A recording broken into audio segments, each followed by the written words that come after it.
ఈ 21 అవతారాల్ని ఒకసారి వింటే చాలు, వాటి పేర్లు విన్నంత మాత్రం చేత విష్ణు ప్రీతికి పాత్రుడవుతాడు.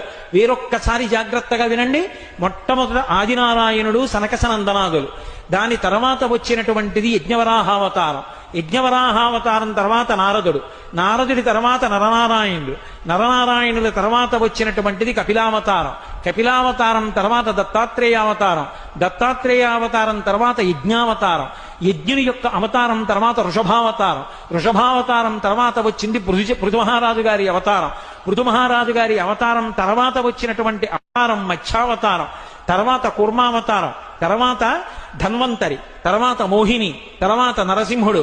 తర్వాత వామనమూర్తి. తర్వాత పరశురాముడు. తర్వాత రాముడు. తర్వాత బలరాముడు. బలరాముడి తర్వాత కృష్ణ భగవానుడు. కృష్ణ భగవానుడి తర్వాత బుద్ధావతారం. బుద్ధావతారం తర్వాత కల్కి అవతారం. ఏకకాలంలో 2 అవతారాలు ఉంటూ